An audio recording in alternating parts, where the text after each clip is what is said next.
ఓటుకు రూపాయలు 3,000 2,000 చొప్పున ఇస్తామని ఓ పార్టీ హామీ, రూపాయలు 1,000 పెంచి ఇస్తున్న మరో పార్టీ, ప్రచారం ముగియక ముందే పంపిణీ, బూతుల వారీగా ఓట్ల కొనుగోలు చురు, జూబ్లీహిల్స్లో ఈటెక్కిన ప్రచారం. ఏం ఓట్లు ఏం పైసలు ఇచ్చినా ఏం చేసినా, ఒకవేళ ఉదాహరణకు అనుకుందాం, బీఆర్ఎస్ 5,000 ఇచ్చింది అనుకుందాం, ఎందుకంటే వాళ్ళ దగ్గర పైసలు ఉన్నాయి ఇస్తుంది అనుకుందాం. ఉదాహరణకు వాళ్ళు బీఆర్ఎస్ వాళ్ళు 5,000 ఇస్తే కాంగ్రెస్ వాళ్ళు 2,000 ఇచ్చారు అనుకుందాం, ఉదాహరణకు అనుకుందాం. కానీ అయినా ఓటు ఎక్కడేస్తారు ప్రజలు? కాంగ్రెస్కి కూర్తారు. 5,000 2,000 7,000 తీసుకుంటారు, కాంగ్రెస్కి కూర్తారు.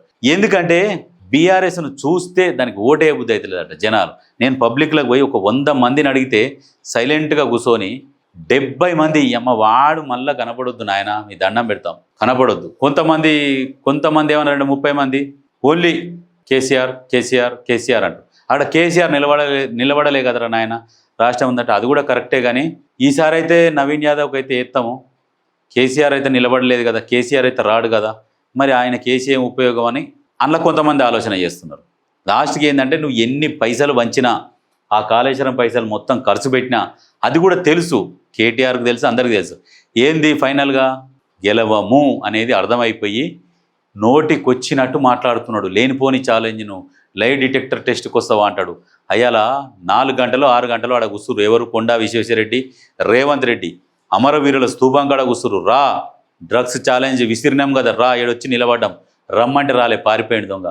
మొన్న కంటోన్మెంట్ ఏరియాలో మొన్న ఛాలెంజ్ చేసిండు, అక్కడ పనులు స్టార్ట్ అయినాయి, అది చూపిస్తే దాన్ని దాటేసి మళ్ళీ వేరే ఛాలెంజ్ అంటుండు, ఏసీబీ కేసులో ఛాలెంజ్ అంటు. నువ్వు పట్టబగలు దొంగ, ఫార్ములా ఈ కార్ రేసులో నువ్వే ఒప్పుకుంటివి, నేను దొంగని నేను లంగని, వాళ్ళకి అప్పయ్యపిన 56 కోట్లు, వాళ్ళు మాకు పార్టీ ఫండ్ ఇచ్చిర్రు.